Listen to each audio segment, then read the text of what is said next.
Olá, boa tarde. O Ponto de Vista de hoje pergunta: o que você sabe sobre o câncer? Você tem receio de falar na doença? Ou até mesmo de pronunciar a palavra? Pois saiba que o câncer é a segunda maior causa de mortes no Brasil, perdendo apenas para as doenças cardiovasculares, como o infarto e a hipertensão. Só este ano deverão surgir 576 mil novos casos da doença, segundo o Instituto Nacional do Câncer. Os dados assustam, pois a próxima terça-feira, 4 de fevereiro, é o Dia Mundial do Câncer. Uma data para se falar da doença, tirar dúvidas e esclarecer o que é mito e verdade. O Ponto de Vista está se antecipando e nós recebemos hoje o médico oncologista e cirurgião geral Joaquim Branco e a diretora administrativa do Hospital do Câncer de Pernambuco, Cláudia Barbosa. Uma boa tarde para vocês, obrigada por terem aceito o nosso convite. E receber um diagnóstico de câncer significa já receber um atestado de que a pessoa vai morrer? Já foi a visão de quem não entendia de câncer e quem não se prevenia. Câncer não é dor, câncer não é morte. Câncer é uma doença crônico-degenerativa que ocorre em nós seres humanos e outros animais também têm câncer, e que na nossa região, a região nordeste brasileira, tem a maior incidência de câncer de pele, que é um câncer 100% prevenível. O câncer de boca, o câncer provocado pelo mau uso do cigarro, da bebida alcoólica e da má higienização da boca. Então são cânceres 100% preveníveis. De uma maneira geral, câncer é uma palavra que engloba mais de 70 doenças. Doenças essas que são crônico-degenerativas e que na maioria do Nordeste brasileiro são tumores preveníveis. Por exemplo, o câncer de pele, 95% dos cânceres de pele são preveníveis, não se expor ao sol de 10 da manhã às 4 da tarde.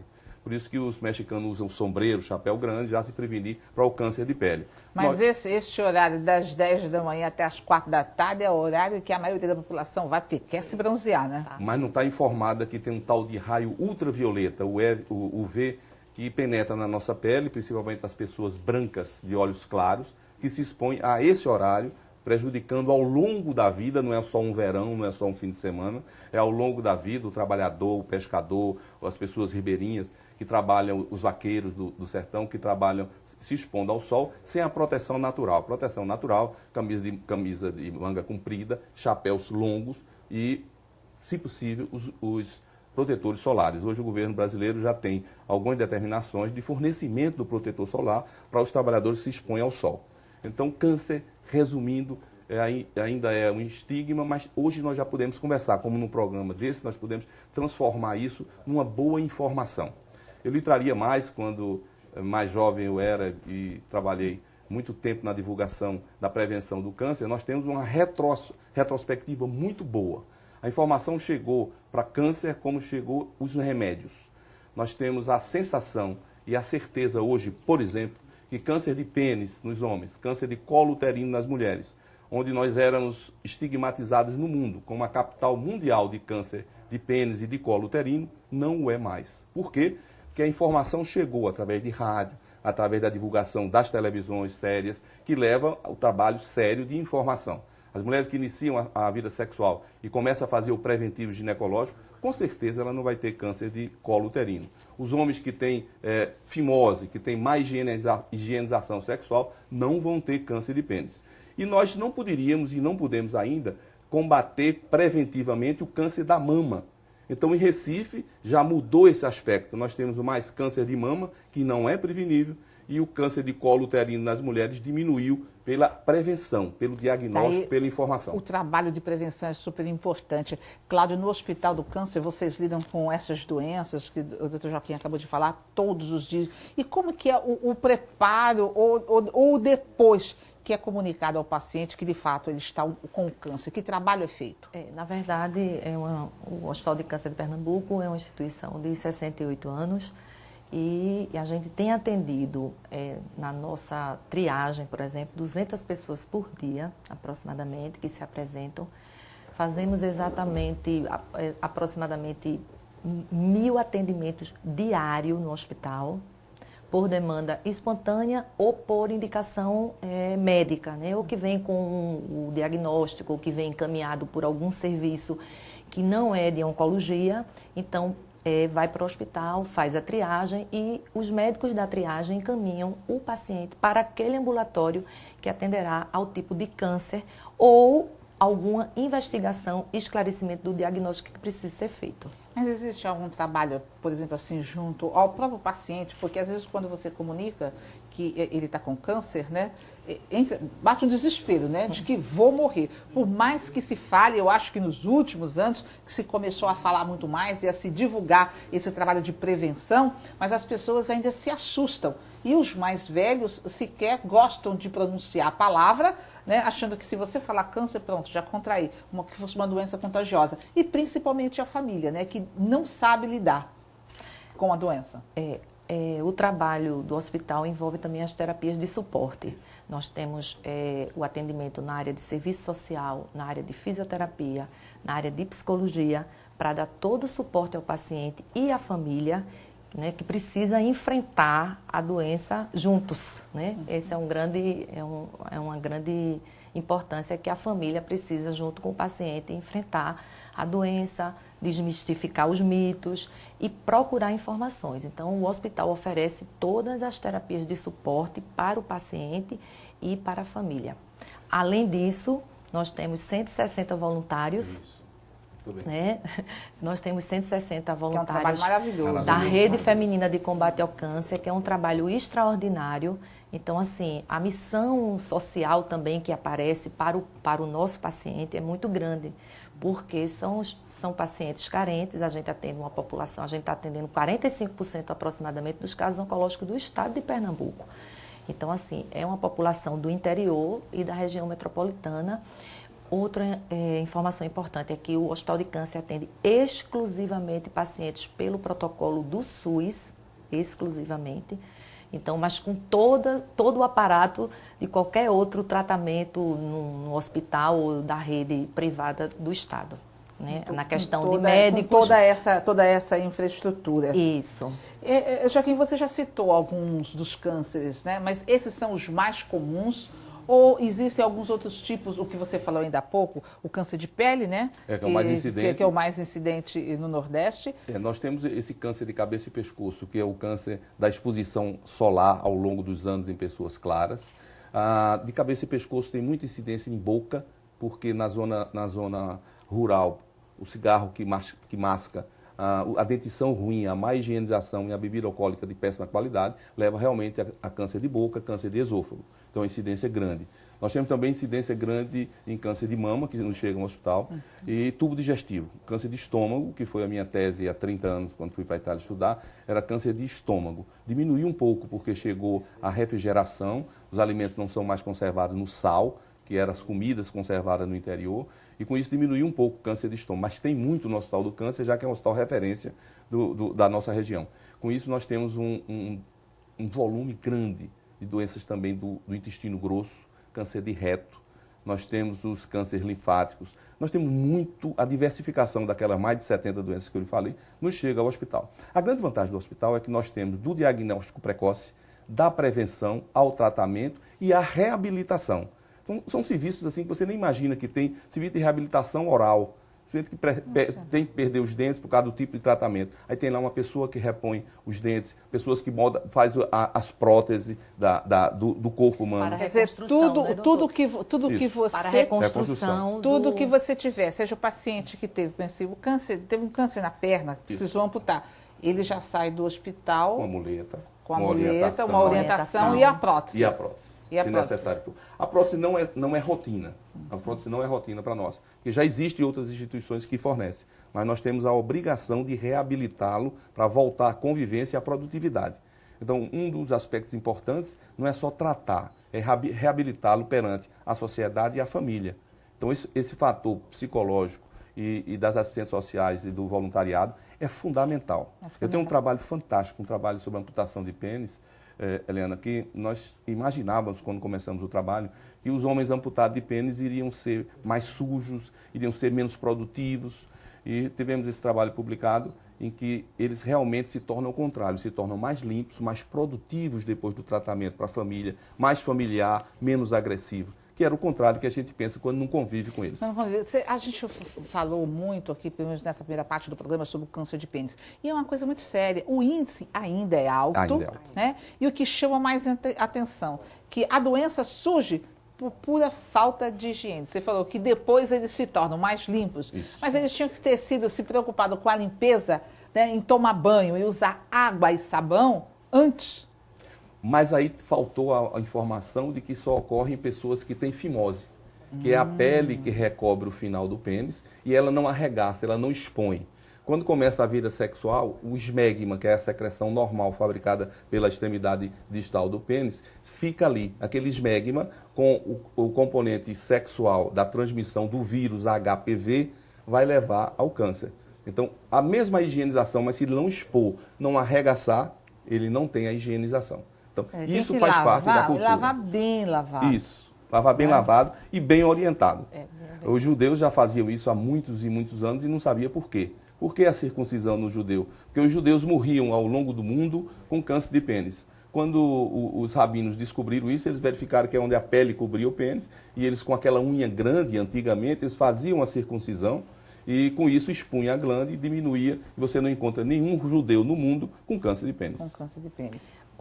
Complementando a questão da terapia de suporte, a gente também tem as áreas que fazem as terapias ocupacionais, como o Espaço Renascer, que faz um trabalho com pacientes mastectomizadas, ou seja, aquelas que tiveram câncer de mama, e também o Rendarte, que é uma área de terapia ocupacional, tanto para paciente quanto para acompanhante, porque muitas vezes os acompanhantes demoram muito no hospital, né? Dependendo do tratamento do paciente, ou se ele está na área de cuidados paliativos. Então, a gente percebeu também que a gente precisa desse suporte. Então, o Rendarte é uma área que elas fazem trabalhos manuais, de pintura, de artesanal, e dali mesmo elas tiram a renda para repor material, para vir para outras pessoas que futuramente poderão precisar daquele espaço. Isso. Só que por que o índice de pessoas com câncer vem crescendo? Porque nós estamos vivendo mais. O brasileiro está vivendo mais 30 anos do que 50 anos passados eles viviam.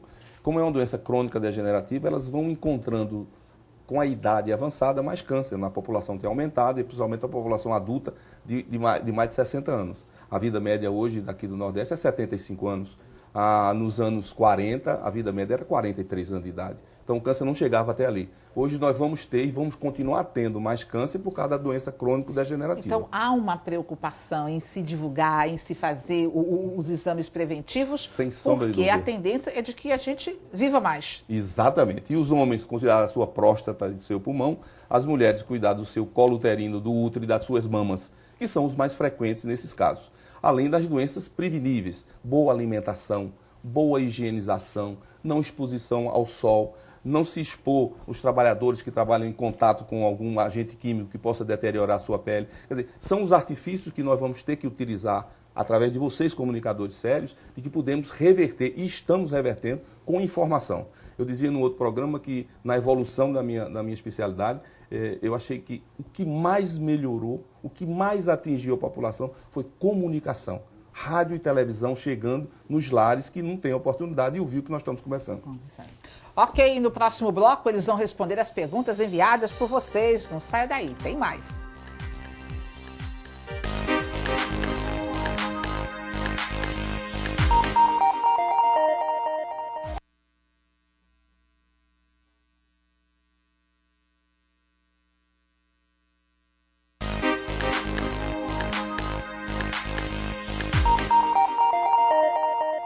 O que você sabe sobre o câncer? Este é o tema do Ponto de Vista de hoje, que está recebendo o médico oncologista e cirurgião geral Joaquim Branco e a diretora administrativa do Hospital do Câncer de Pernambuco, Cláudia Barbosa. E nós temos aqui várias perguntas que foram enviadas pelos nossos telespectadores.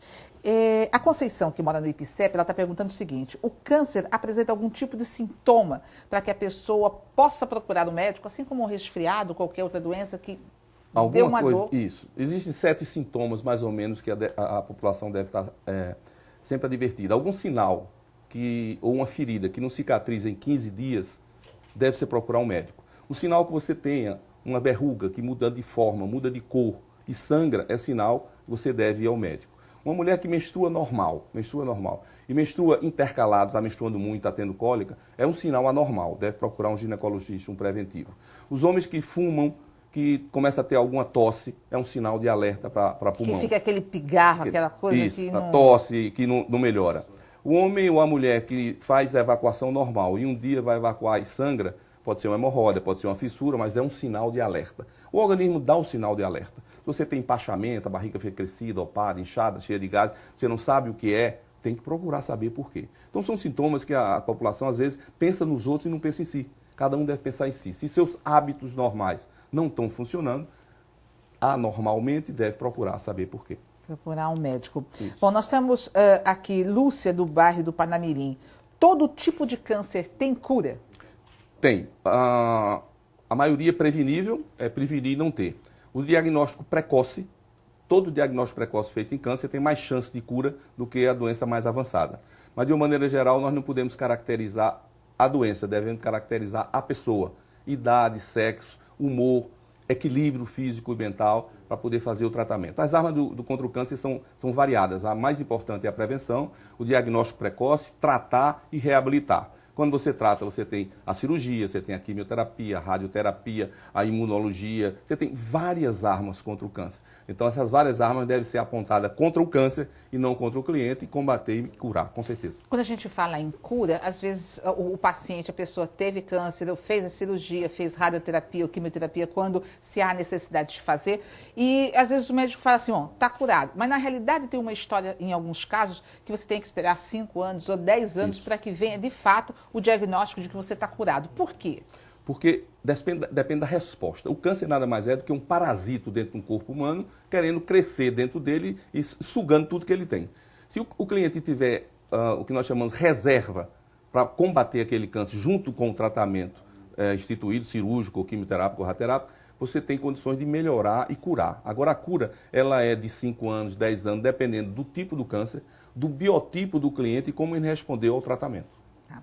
Algumas pessoas querem saber o seguinte, quando perguntam que tipo de médico eu vou procurar, quem que eu vou procurar. Mas, por exemplo, você está em casa assistindo, eita, será que eu estou com essa manchinha aqui? Mas tem um hospital do câncer. Eu posso ir direto ao hospital do câncer? Pode sim, pode comparecer na Avenida Cruz Cabugá, 1597. Né, aí anota o endereço, Avenida Cruz Cabugá, é fácil o hospital do câncer. Avenida Cruz Cabugá, 1597, e procurar o serviço de triagem. Lá existem os médicos que vão avaliar aquele sintoma ou aquela sua dúvida e encaminhá-la para o serviço de oncologia se você tem câncer, se você tem exames que já está com diagnóstico ou se existe alguma necessidade de investigação, né? Alguma suspeita que o médico é que vai poder, através dos exames, né?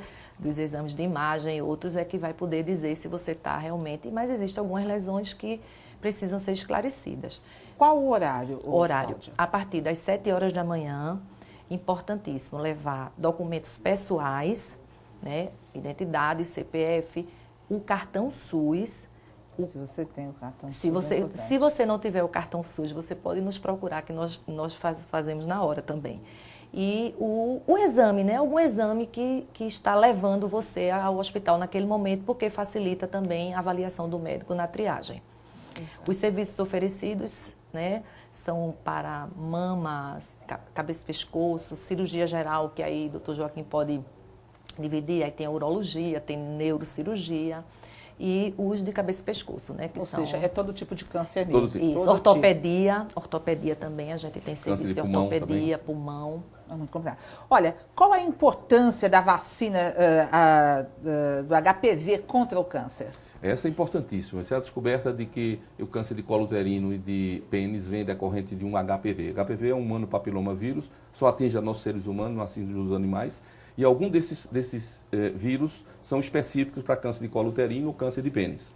O trabalho científico feito há muitos anos já chegou à realidade que você pode, no caso de câncer de colo uterino da mulher, fazer a vacinação quando ele inicia a vida sexual e com isso você vai prevenir contra aquele vírus que é o pré-fabricante do câncer do colo uterino. Então, é uma vacina que está chegando no Brasil muito cara, mas o SUS vai ter que pagar, nós vamos ter que vacinar nossas mulheres, principalmente as mulheres que têm parceiros múltiplos, aquela mulher que tem o seu parceiro, seu marido, que não tem o HPV, não tem o herpes, genital, essa tem menos chance de ter. Mas, de uma maneira geral, vacina é prevenir. Prevenir câncer de colo uterino na nossa região, que ainda é uma grande incidência, é importantíssimo. É importantíssimo.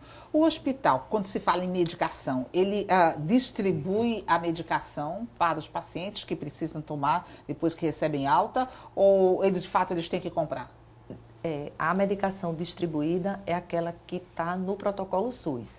Então, para tratamentos, por exemplo, de câncer de mama, que tem tratamento de hormonioterapia, por exemplo, é uma medicação que está no protocolo e é distribuída pelo hospital, né, com indicação do médico.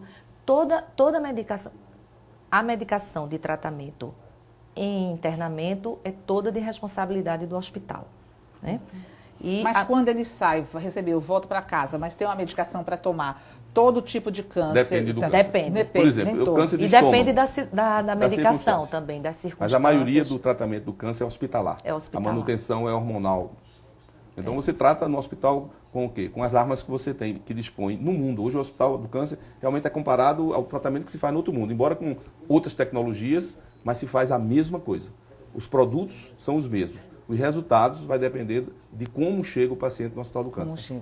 Bom, me chamo Sandra Helena, moro em Paulista. Sandra, muito obrigada. Há 6 anos passei pelo procedimento de mastectomia do seio esquerdo e retirei também as glândulas que ficam na axila. Meu braço perdeu toda a imunidade. Isso é normal? É normal. Tirar os linfonodos, que vulgarmente é gânglios, os linfonodos são as proteções que na axila, na região inguinal, cervical, todos nós seres humanos temos. Ela foi tirada porque a raiz do câncer, quando sai da mama, o primeiro estágio é nesses linfonodos. Então a linfadenectomia leva realmente o braço a ficar mais inchado, porque você interrompe a linfa de retornar. Por isso que tem esse departamento lá de fisioterapia de mama, importantíssimo para fazer a fisioterapia e não voltar, mas com isso você perde um pouco a defesa. Por exemplo, as mulheres que fazem a mastectomia, no caso dela, a esquerda, ela não deve fazer cutícula. Por quê? Porque a axila foi retirada dos seus linfonodos, então a infecção é mais grave do que a erisipela, do que em outra parte do corpo. Agora, existem alguns tipos de câncer que, quando se descobre, mesmo que a pessoa esteja fazendo os seus exames de rotina, digamos assim, e que se descobre que ela está com câncer, o câncer já é um estado, assim, avançado. É o tal do câncer de pâncreas. O pâncreas é um órgão que fica atrás do estômago, perto da coluna, ele não dá sintoma, quando vai dar um diagnóstico já é com uma tomografia ou ultrassom, ele já está maior. Então é um dos cânceres que nós temos batalhado para que chegue mais cedo ao hospital, para que nós possamos tratá-lo operando. Mas como a pessoa vai saber? Porque é o tipo do câncer que você... É silencioso. Perda de peso. Perda de peso sem nenhum sintoma. Está perdendo peso por quê? Fazendo cocô normal, se alimentando normal, mas vai perdendo peso. Quem convive com a pessoa vai ver que ele está perdendo peso. É um sinal de alerta. O organismo diz, a gente aqui não entende. Se a gente entender o que nosso organismo tem, nós viveríamos muito melhor. Na realidade, assim, muitas vezes a gente vai achar que tudo é muito normal. Né? Vai se acomodando. A mulher, ou o homem, vai fazer cocô, sai o sangue pelo reto, junto às fezes. Não, isso é normal, isso é normal. Não, é um sinal de alerta, procura. Tossiu, escarrou sangue, é um sinal de alerta. Fez xixi, saiu sangue, ou espremeu, o xixi saiu apertado, no caso dos homens, é uma próstata que tem que ser vista. Depois de 45 anos, vai lá levar seu toque retal. Tem melhorado muito no Hospital do Câncer a procura já espontânea dos homens para ver sua próstata. Coisa que não existia há 30 anos passados. E por falar em câncer de próstata, um homem com menos de 40 anos pode ser vítima de câncer de próstata? Visto não é que frequente. Os exames são feitos normalmente após os 45 anos? Normalmente nós orientamos após 45 anos fazer o ultrassom, hoje em dia, o toque retal e um PSA, um exame de sangue. Mas naqueles homens que têm seus ancestrais, pai, avô, tio com câncer de próstata, a partir dos 35 anos deve realmente procurar. Bom, Zilda Santana, ela mora em Aldeia, diz que a filha tem 36 anos e faleceu há 2 anos de câncer do colo do útero. Desde quando ela iniciou a vida sexual, realizou apenas 2 exames de prevenção. Ela se arrepende de não ter sido amiga da filha para discutir o assunto na adolescência. Qual que é a importância do exame Papa Nicolau na prevenção do câncer? É fundamental. Primeiro, ir a um ginecologista. O Papa Nicolau é um exame muito simples, é botar um espectro para olhar a vagina e ver o colo do útero que está lá dentro. O colo do útero é uma transformação entre a parte externa do útero e a parte interna, onde ali as doenças se associam, o famoso corrimento vaginal das mulheres. E ali o tal do vírus, o HPV, se instala, dá uma feridinha, a pessoa não vai sabendo de que é a feridinha e ao longo do tempo vai ter câncer. Esses cânceres são os cânceres normalmente mornos, eles vão devagar crescendo. Se você pega ele na fase inicial, hoje em dia lá no Hospital do Câncer, se faz uma conização, se tira só o colo uterino através da vagina e cura esses cânceres iniciais. Conversar, informar. Família tem que conversar. Tem que conversar. Não só fofoca. Exato. Saúde. E nem só chamar atenção, né? Isso, e dar um puxão de orelha. O diálogo e a informação, né, doutor Joaquim, fundamental. É fundamental para diagnóstico precoce, curiosidade do seu corpo para você, né, perguntar ao médico, discutir com alguém que possa ajudá-lo. Exato, eu costumo sempre dizer que, gente, a informação é a grande arma para você chegar a qualquer lugar, inclusive garantir a sua saúde. Teve uma pessoa aqui que perguntou quais os serviços de prevenção do Hospital do Câncer, né? Que você já colocou, horário de atendimento, não tem que telefonar não, gente, pega um ônibus e chega até lá, vários ônibus passam ali em frente ao hospital. Até quando as pessoas vão aguardar por fichas para ser atendidas no Hospital do Câncer? Tem uma que pergunta por conta das filas. Por conta das filas, né? A demanda da gente, né, a gente está conseguindo atender. Né? Fila, a humanização em relação à fila, a gente tem tentado todos os projetos que a gente possa, através do apoio do serviço social, da psicologia, das ouvidorias. Mas são 200 atendimentos de triagem por dia. Novos casos. Novos casos que vão chegar para a gente para perguntar se eu vou fazer algum tratamento contra o câncer. Fora isso, eu tenho 800 pacientes que estão fazendo controle. Quer dizer, é muita gente, sempre é muita gente. Então tem que ter um pouco de paciência e o hospital, na medida do possível, sempre tem que se ajustar a todos os dias. Mas nós estamos crescendo. Nós estamos crescendo fisicamente para poder oferecer isso e não ter a tal da fila. A tal da fila. Veja só, o nosso tempo está chegando ao fim, mas uma coisa que eu queria falar que era super importante, você vê, o câncer tem tem muita informação e que as pessoas precisam buscar. Cláudia já deu o endereço do hospital, mas eu queria falar o seguinte, além de todos os benefícios do exame de prevenção, tem um grande benefício para quem tem câncer no que diz respeito à lei. O doente com câncer, ele tem direitos. E hoje em dia já tem livros publicados aqui em Recife, que está sendo molde no sul do país, onde você que tem câncer tem seus direitos perante as leis brasileiras. É importante saber quais são seus direitos e usá-los, porque nós temos que usar o que nós podemos. Entre esses direitos, gente, está a isenção de imposto, olha, até mesmo para você comprar um carro. Então, vão buscar informações. Joaquim Branco, Cláudia, muito obrigada pela participação de vocês. E por hoje é só, mas sábado que vem tem mais. E você pode participar, envie para a gente perguntas e dê sugestões de temas que gostaria de ver discutido aqui. Para rever o programa de hoje, anote o nosso endereço eletrônico, facebook.com/programa Ponto de Vista. E pelo Twitter, deixe seu recado em @PontoDeVista4. Uma ótima noite de sábado, aproveite o seu domingo e no próximo fim de semana a gente se encontra.